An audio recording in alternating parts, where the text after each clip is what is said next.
Hello, എല്ലാവർക്കും നമസ്കാരം. നമ്മൾ കഴിഞ്ഞ വീഡിയോയിൽ പറഞ്ഞ പോലെ കോമറ്റ് ടിവിയുടെ ടെസ്റ്റ് ഡ്രൈവിന് എം.ജിയുടെ കാലിക്കറ്റ് ഷോറൂമിൽ എത്തിയിരിക്കുകയാണ്.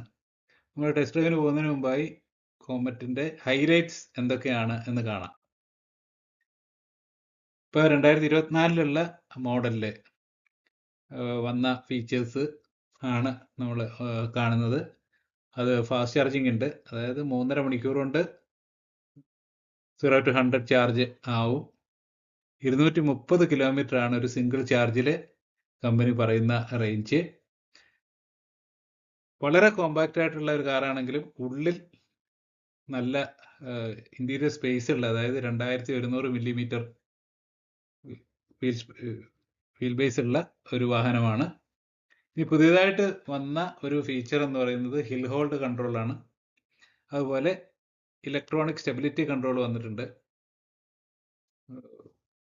ഇലക്ട്രോണിക് പാർക്കിംഗ് ബ്രേക്ക് ഉണ്ട്, പവർ ഫോൾഡ് ORVMs ഉണ്ട്, ഫ്ലോട്ടിംഗ് ട്വിൻ ഡിസ്പ്ലേ വന്നിട്ടുണ്ട്, front and rear disc brake വന്നിട്ടുണ്ട്. അപ്പോൾ ഇതിൽ ചില ഫീച്ചേഴ്സൊക്കെ ടോപ്പ് എൻഡ് മോഡലിൽ മാത്രമേ ഉള്ളൂ. ഉദാഹരണമായിട്ട് പറഞ്ഞു കഴിഞ്ഞാൽ ഇപ്പോൾ ഹീൽ ഹോൾഡ്, അതുപോലെ ഇലക്ട്രോണിക് പാർക്കിംഗ് ബ്രേക്ക് തുടങ്ങിയിട്ടുള്ളതൊക്കെ, അതുപോലെ 4 വീൽ ഡിസ്ക് തുടങ്ങിയ കാര്യങ്ങളൊക്കെ ടോപ്പ് എൻഡ് മോഡലിലാണ് ഉള്ളത്.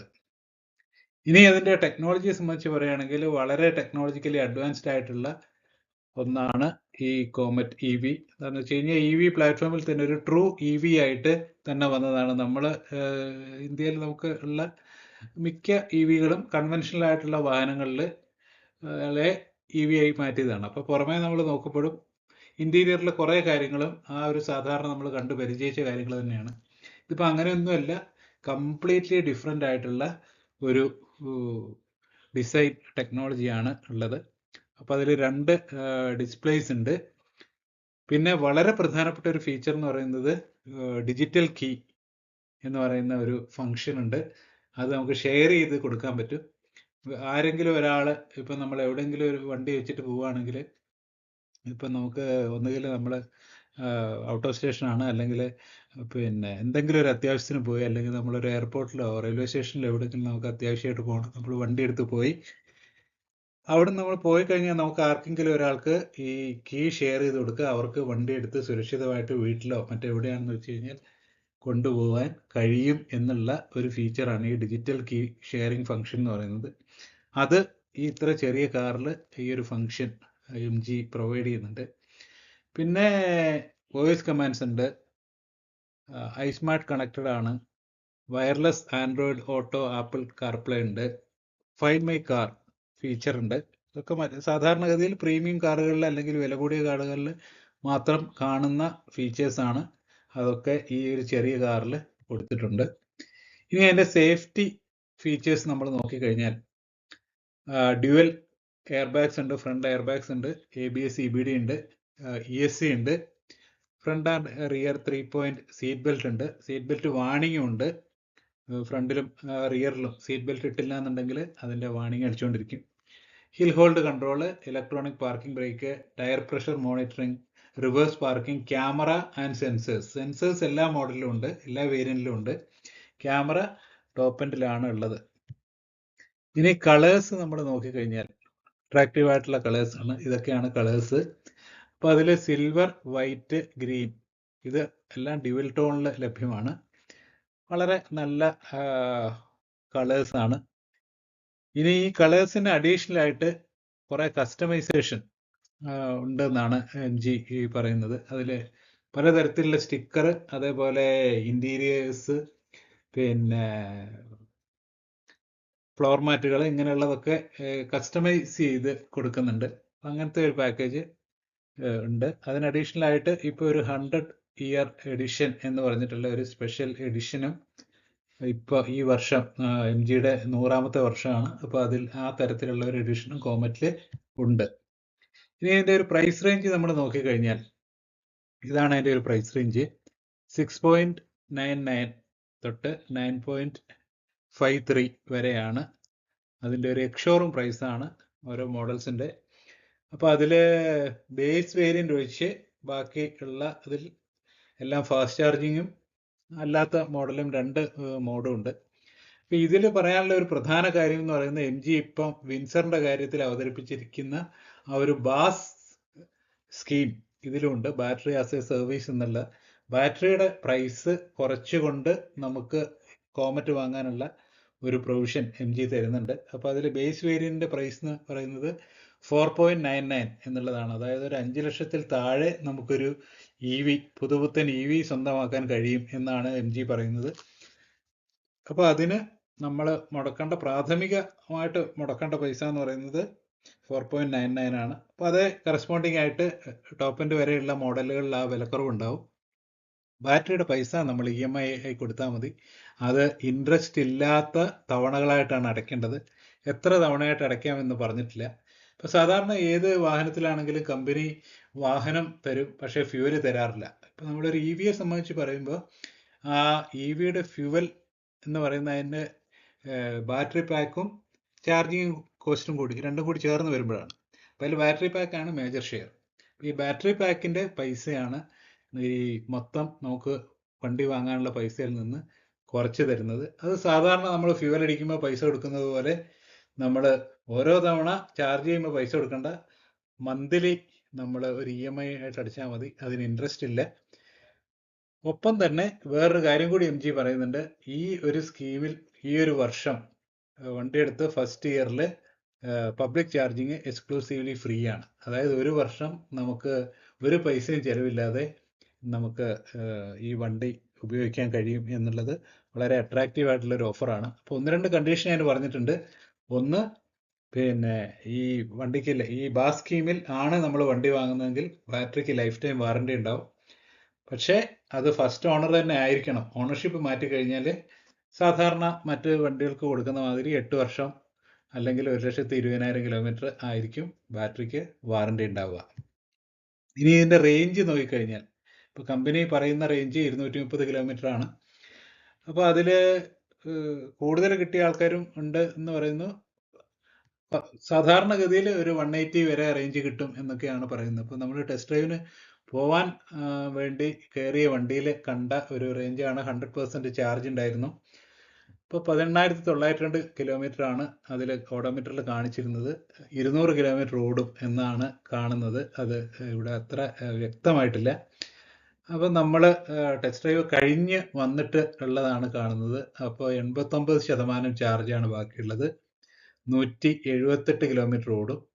ഓഡോമീറ്ററിൽ 18,917. അതായത് ഞങ്ങൾ 15 കിലോമീറ്റർ യാത്ര ചെയ്തു. അപ്പോൾ ഈ 15 കിലോമീറ്റർ എന്ന് വെച്ച് കഴിഞ്ഞാൽ സിറ്റി ലിമിറ്റ്സിൽ തന്നെയാണ്. പക്ഷേ സാധാരണ ഞാൻ എൻ്റെ ഡീസൽ AMT ഓടിക്കുന്ന അതേപോലെ ഞാൻ കാല് കൊടുത്ത് അങ്ങനെ തന്നെയാണ് ഓടിച്ചിട്ടുള്ളത്. അല്ലാതെ ഒരു EV ഓടിക്കുന്ന രീതിയിലേക്കുള്ള ഒരു രീതിയിലല്ല ഓടിച്ചത്. അപ്പോൾ അങ്ങനെ ഒരു 15 കിലോമീറ്റർ സഞ്ചരിക്കാൻ 11% ചാർജ് ആണ് എടുത്തത്.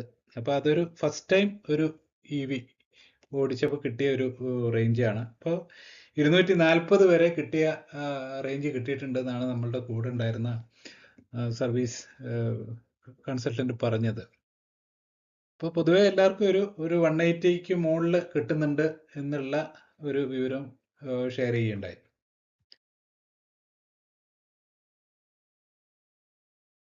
നമ്മുടെ ടെസ്റ്റ് ഡ്രൈവ് വണ്ടി ഇവിടെ തയ്യാറായി നിൽക്കുന്നുണ്ട്. ഇപ്പോൾ ഇന്നത്തെ കാലത്ത് നമുക്ക് കമ്പയർ ചെയ്യാൻ വേറൊരു വാഹനം ഇല്ല ഈ സെഗ്മെൻറ്റിൽ. കാരണം ടാറ്റ നാനോ മാത്രമായിരുന്നു ഉണ്ടായിരുന്നത്. അപ്പോൾ ഇത് നോക്കുന്ന വളരെ ബ്യൂട്ടിഫുൾ ആയിട്ടുള്ള ഒരു കൊച്ചു കാറാണ്. അപ്പോൾ അതിൽ ആ കാണുന്ന ലോഗോ, MG എന്നുള്ള ലോഗോ ഇല്ലുമിനേറ്റഡ് ലോഗോ ആണ്. രാത്രിയിലൊക്കെ കാണാൻ നല്ല ഭംഗിയുണ്ടാവും. അപ്പോൾ ഇതിൻ്റെ ഡോറിങ് പിടിക്കുമ്പോഴാണ് നമുക്ക് അതിൻ്റെ ഒരു ബിൽഡ് ക്വാളിറ്റി മനസ്സിലാവുക. ആ ഡോറിൻ്റെ ഒരു വെയിറ്റ്, നല്ല വലിപ്പമുള്ള ഡോറുകളാണ്. അപ്പോൾ നമുക്ക് പുറകിലേക്ക് കയറാനൊക്കെ നല്ല സൗകര്യമാണ്. അപ്പോൾ ഡോർ തുറന്ന് ഉള്ളിലേക്ക് കയറി കഴിയുമ്പോൾ നല്ല പ്ലസൻ്റ് ആയിട്ടുള്ള ഇൻറ്റീരിയേഴ്സാണ്. നമ്മൾ കുറച്ച് ശ്രദ്ധിക്കണം, ഇല്ലെങ്കിൽ അഴുക്കാവാനൊക്കെ സാധ്യതയുണ്ട്. പിന്നെ എടുത്തു പറയേണ്ട ഒരു കാര്യം, ഉള്ളിൽ ഉള്ള ഓരോ പാർട്ടും ഇപ്പോൾ ഒരു കൺവെൻഷണൽ കാർ വെച്ച് നോക്കുമ്പോൾ വളരെ മിനിമലായിട്ടുള്ള ഇൻറ്റീരിയർ നോബുകൾ, സ്വിച്ചുകളൊക്കെ ഉള്ളൂ. അതൊക്കെ തന്നെ ഒരു പ്രീമിയം കാറിലുള്ള, വളരെ വിലയുള്ള ഒരു കാറിലുള്ള മെറ്റീരിയൽസ് പോലെയാണ്. ഇപ്പോൾ അവിടെ നമുക്കിത് ഡ്രൈവ് സെലക്ട് കാണാൻ പറ്റും. അപ്പോൾ അതൊക്കെ വളരെ ഭംഗിയുള്ള രീതിയിലാണ് ഡിസൈൻ ചെയ്തിരിക്കുന്നത്. ഇപ്പോൾ എ സിയുടെ കൺട്രോൾസാണ് 3 നോബുകൾ നമ്മൾ കാണുന്നത്. അതിൽ ഇടത്തെ അറ്റത്തുള്ളത് ബ്ലോവറിൻ്റെ കൺട്രോളാണ്. അപ്പോൾ ആ ബ്ലോവർ 9 സ്പീഡാണ്.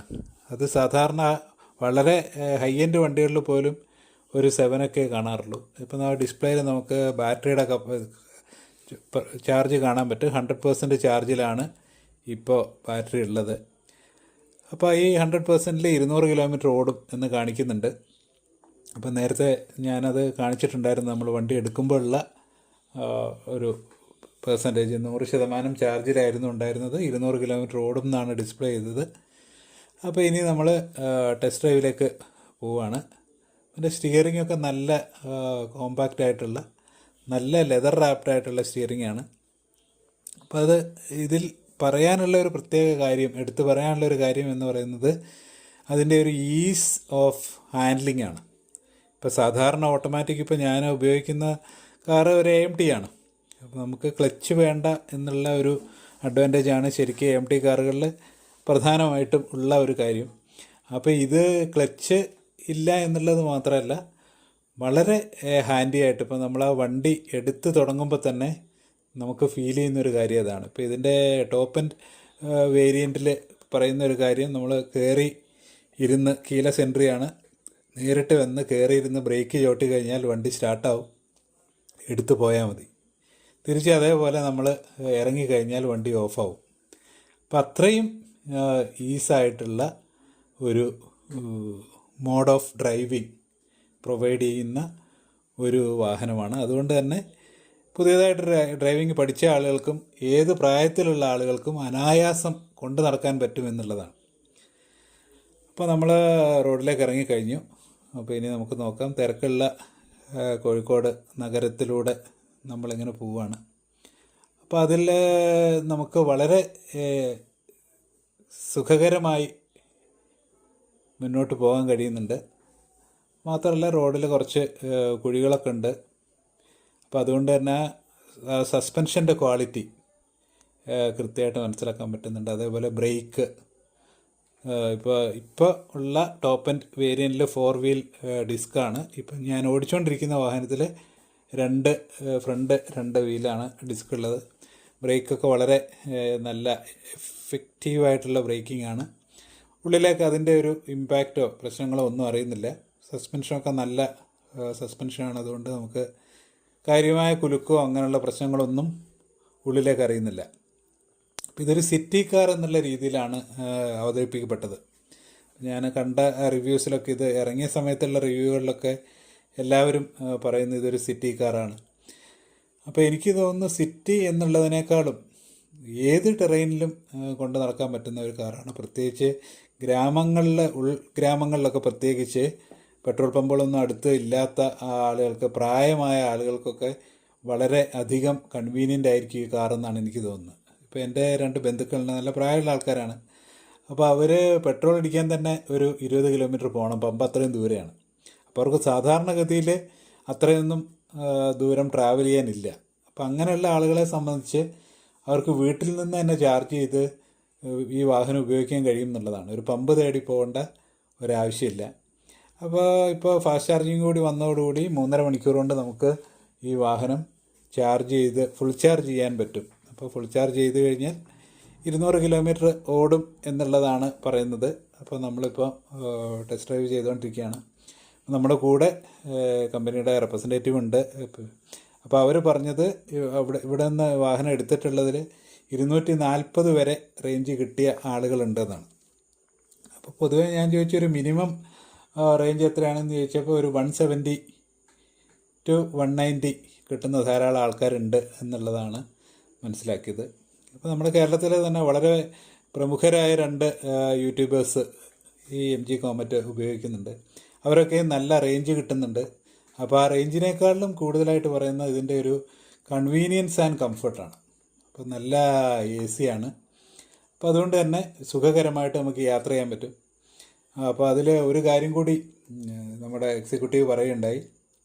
അതായത് 1 മണിക്കൂർ നമ്മൾ AC ഇട്ട് വണ്ടി നിർത്തിയിട്ടാൽ ഏതാണ്ട് ഒരു 2% ചാർജ് മാത്രമേ പോകുന്നുള്ളൂ എന്നുള്ളതാണ്. അപ്പോൾ അത് വളരെ അമേസിംഗ് ആയിട്ടുള്ളൊരു കാര്യമാണ്. നമുക്ക് അങ്ങനെ തിരക്കിലിരിക്കുമ്പോഴോ അല്ലെങ്കിൽ നമ്മൾ ഒരു ബ്ലോക്കിൽ പെട്ട് കിടക്കുമ്പോഴോ ഒക്കെ നമുക്ക് ധൈര്യമായിട്ട് എ സി ഇട്ട് ഇരിക്കാൻ പറ്റും.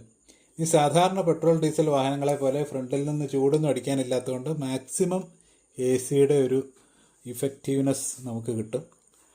പിന്നെ പറയാനില്ലല്ലോ പ്രത്യേകം, സാധാരണ എല്ലാ ഇ വികളിൽ നിന്ന മാതിരി മറ്റ് ശബ്ദമൊന്നുമില്ല. അപ്പോൾ അത്യാവശ്യം നല്ല ഒരു മ്യൂസിക് സിസ്റ്റം കമ്പനി കൊടുത്തിട്ടുണ്ട്. 2 സ്പീക്കേഴ്സ് ഉണ്ട്, നല്ല ക്വാളിറ്റി ഉള്ളത് തന്നെയാണ്. അപ്പോൾ അതുകൊണ്ട് നമുക്ക് പാട്ടൊക്കെ കേട്ട് മറ്റ് ശബ്ദങ്ങളുടെ ഒന്നും ശല്യമൊന്നും ഇല്ലാതെ പോകാൻ പറ്റും. ഇപ്പം നമ്മൾ പോകുന്ന നമുക്ക് ഈ കാണാൻ രണ്ട് ഡിജിറ്റൽ സ്ക്രീനുകളാണ് ഇതിൽ ഉള്ളത്. അപ്പോൾ അത് വളരെ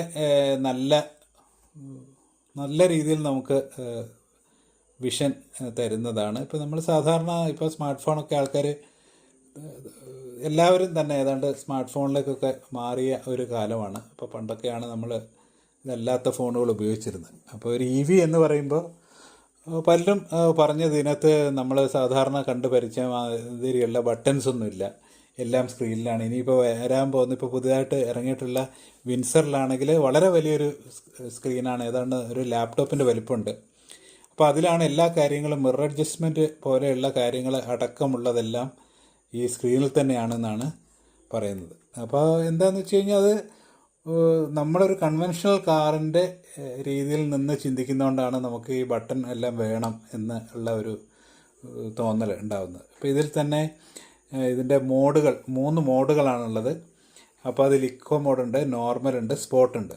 അപ്പോൾ അതിൻ്റെ ഒരു ബട്ടൺ ഉണ്ട്. അതിപ്പോൾ നമ്മൾ നേരത്തെ കണ്ട ആ എ സി കൺട്രോൾ സ്വിച്ചുകളുടെ വലതുവശത്തായിട്ട് ഒരു ഒളിപ്പിച്ച നിലയിലാണുള്ളത്. നമ്മൾ സൂക്ഷിച്ച് നോക്കിയാലേ കാണുള്ളൂ. അപ്പോൾ അത് നമ്മൾ പ്രസ് ചെയ്ത് കഴിഞ്ഞാൽ നമുക്ക് ഇക്കോ മോഡ്, നോർമൽ മോഡ്, പിന്നെ സ്പോർട്ട് മോഡ്, ഇങ്ങനെ മോഡുകൾ നമുക്ക് തിരഞ്ഞെടുക്കാൻ സാധിക്കും. ആ സ്വിച്ച് തന്നെ ഒന്ന് ഹോൾഡ് ചെയ്ത് പിടിച്ചാൽ നമുക്ക് റീജനറേഷൻ, അതും 3 ലെവലുണ്ട്. ലൈറ്റ് ഉണ്ട്, നോർമലുണ്ട്, ഹെവി ഉണ്ട്. അപ്പോൾ അത് നമ്മളുടെ ഒരു ഏത് റോഡിലൂടെയാണ് നമ്മൾ സഞ്ചരിക്കുന്നതെന്നുള്ളതനുസരിച്ചിട്ട് നമുക്കത് മാറ്റാൻ പറ്റും. അപ്പോൾ അതൊക്കെ ഒരു പ്രധാനപ്പെട്ട ഫീച്ചേഴ്സാണ്. അപ്പോൾ അതൊക്കെ നമുക്കൊരു വിസിബിളായിട്ടുള്ള ഒരു ബട്ടണായിട്ടല്ല കൊടുത്തിട്ടുള്ളത്, ഒന്ന് കൺസീൽ ചെയ്തിട്ടാണ്. ഇപ്പോൾ ടെസ്ലയിലൊക്കെ നമ്മൾ കാണുന്ന മാതിരിയുള്ള ഒരു മിനിമലിസ്റ്റിക് ഇൻറ്റീരിയറാണ്.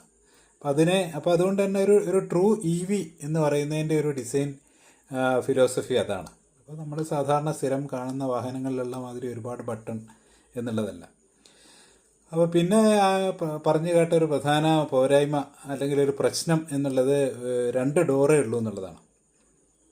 അപ്പോൾ ഇപ്പോൾ ഞങ്ങളിങ്ങനെ ഓടിച്ച് പോകുന്ന വഴി നമ്മളെ കടന്നു പോയ ഒരു SUV, അപ്പോൾ എത്രയോ കാലമായിട്ട് റോഡുകളിൽ നിറഞ്ഞോടുന്നതാണ്. ഈ അടുത്ത കാലത്താണ് അതിനൊരു 4 ഡോർ വേഷം വന്നത്. അതുവരെ 2 ഡോറേ ഉണ്ടായിരുന്നുള്ളൂ. അതാരും ഒരു വലിയ കുറ്റമായിട്ട് പറഞ്ഞ് കേട്ടിരുന്നില്ല. ഇതൊരു ചെറിയ കാറായതുകൊണ്ടായിരിക്കാം. അപ്പോൾ ഇതിൽ ഇപ്പോൾ സേഫ്റ്റി ഫീച്ചേഴ്സ് നേരത്തെ പറഞ്ഞു, ഒരുപാട് സേഫ്റ്റി ഫീച്ചേഴ്സ് ഉണ്ട്. അപ്പോൾ ഇത് കുട്ടികളൊക്കെ ഉള്ളവർക്ക്, പ്രത്യേകിച്ച് സ്കൂളിലൊക്കെ പഠിക്കുന്ന കുട്ടികളൊക്കെ, ചെറിയ കുട്ടികളൊക്കെ ഉള്ള പേരൻസിന് വളരെ നല്ലൊരു വാഹനമായിരിക്കും കുട്ടികളെ സ്കൂളിൽ കൊണ്ട് വിടാനും വിളിക്കാനും ഒക്കെ. എന്താണെന്ന് വെച്ച് കഴിഞ്ഞാൽ ഈ 2 ഡോർ ആയതുകൊണ്ട് കുട്ടികളെ നമ്മൾ പുറകിലിരുത്തി അവർക്ക് സീറ്റ് ബെൽറ്റ് ഇട്ട് കൊടുത്തു കഴിഞ്ഞാൽ പിന്നെ അവർക്ക് ഡോർ തുറന്ന് പുറത്തേക്ക് ചാടാനൊന്നും സാധിക്കില്ല. കുട്ടികളാകുമ്പോൾ നമുക്ക് പറയാൻ കഴിയില്ല. നമ്മൾ സാധാരണ കാറുകളിൽ അവരെ പുറകിലിരുത്തി അഥവാ ചൈൽഡ് ലോക്ക് ഇടാൻ മറന്നു പോയിട്ടുണ്ടെങ്കിൽ അബദ്ധത്തിൽ കുട്ടികൾ ഡോറ് തുറക്കാനൊക്കെ ഉള്ള സാധ്യതയുണ്ട്. ഇതങ്ങനത്തെ സാധ്യതകളൊന്നുമില്ല. അപ്പോൾ അതൊക്കെ നമുക്കൊരു പ്ലസ് പോയിൻ്റ് തന്നെയാണ്. അങ്ങനെ പേരൻസിനെ സംബന്ധിച്ച് കുട്ടികളെ സുരക്ഷിതമായിട്ട് ഇരുത്തി കൊണ്ടുപോകാൻ പറ്റും. സീറ്റ് ബെൽറ്റ് ഊരിയാൽ വാണിംഗ് അടിക്കും. അതുകൊണ്ട് അതും നമുക്കറിയാൻ കഴിയും. പിന്നെ വേറൊരു പ്രധാനപ്പെട്ട കാര്യം എന്താണെന്ന് വെച്ച് കഴിഞ്ഞാൽ എയർ ബാഗുള്ള വാഹനമായതുകൊണ്ട് ഇപ്പോൾ ഒരുമാതിരിപ്പെട്ട എല്ലാ വാഹനങ്ങളിലും സ്റ്റാൻഡേർഡായിട്ട് ഫ്രണ്ട് എയർ ബാഗ്സ് വന്നിട്ടുണ്ട്. അപ്പോൾ എയർ ബാഗുള്ള വാഹനങ്ങളിൽ ഒരു കാരണവശാലും കുഞ്ഞുങ്ങളെ മുമ്പിൽ ഇരുത്തരുത്. നമ്മൾ ഏത് കാര്യത്തിനും വിദേശികളെയൊക്കെ നമ്മൾ അനുകരിക്കുന്ന ആൾക്കാരാണ്. അപ്പോൾ അവിടെയൊക്കെ നമ്മൾ നോക്കിയാൽ ശ്രദ്ധിച്ചാൽ മനസ്സിലാവും, അവിടെയൊന്നും കുട്ടികളെ ഒരു പ്രായത്തിലും കാറിൻ്റെ ഫ്രണ്ട് സീറ്റിൽ ഇരുത്താറില്ല. എന്താണെന്ന് വെച്ച് കഴിഞ്ഞാൽ എയർ ബാഗും കൂടി ഉണ്ടാകുമ്പോൾ എന്തെങ്കിലും ഒരു ആക്സിഡൻറ്റ് ഇൻ കേസ് ഉണ്ടായിക്കഴിഞ്ഞാൽ നമ്മൾ എത്ര ശ്രദ്ധിച്ചു കഴിഞ്ഞാലും നമ്മൾ മാത്രം ശ്രദ്ധിച്ചുകൊണ്ട് ആക്സിഡൻറ്റ് ഒഴിവായി പോകുന്നില്ലല്ലോ.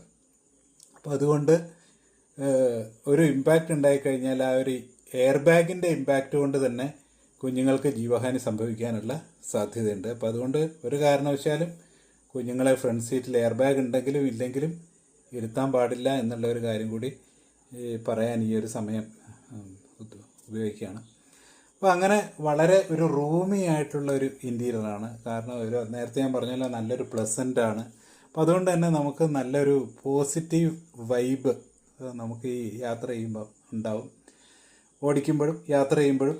പിന്നെ പറയാവുന്ന ഒരു കാര്യം പലരും പറഞ്ഞത് തൈ സപ്പോർട്ട് കുറവാണ് എന്നുള്ള ഒരു കാര്യം പറഞ്ഞിട്ടുണ്ട്.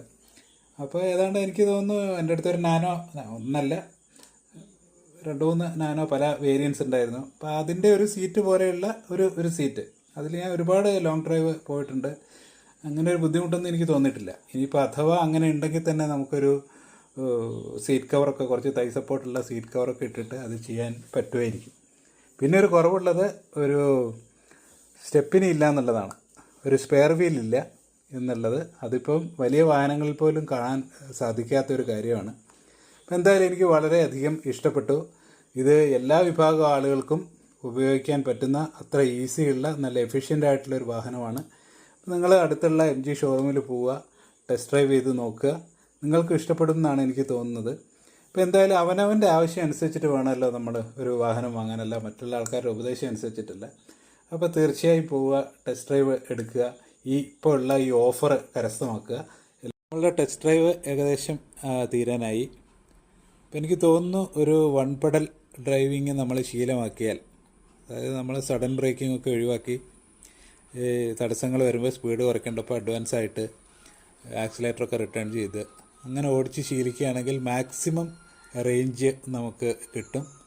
എന്തായാലും എല്ലാവരും നല്ല സീറ്റ് ബെൽറ്റൊക്കെ ഇട്ട് സുരക്ഷിതമായി വാഹനം ഓടിക്കുക, നിയമങ്ങൾ പാലിക്കുക. നമ്മളെപ്പോലെ റോഡിലേക്ക് ഇറങ്ങുന്ന എല്ലാ ആൾക്കാരും വാഹനങ്ങളുമായിട്ട് അത്യാവശ്യത്തിനൊക്കെ പോകുന്ന ആൾക്കാരുണ്ടാവും. ബാക്കിയുള്ളവർക്ക് വഴി കൊടുത്തുകൊണ്ട് സുരക്ഷിതമായി വാഹനം ഓടിക്കുക. ഇത് വളരെ കംഫർട്ടബിളായിട്ട് എല്ലാ പ്രായത്തിൽപ്പെട്ട ആളുകൾക്കും എല്ലാ സ്ഥലത്തും സുഖമായി ഉപയോഗിക്കാൻ പറ്റുന്ന ഒരു വാഹനമാണ്. അപ്പോൾ തീർച്ചയായും ട്രൈ ചെയ്ത് നോക്കുക. വീഡിയോ കണ്ട എല്ലാവർക്കും നന്ദി, നമസ്കാരം. അടുത്തൊരു വീഡിയോയിൽ വീണ്ടും കാണാം.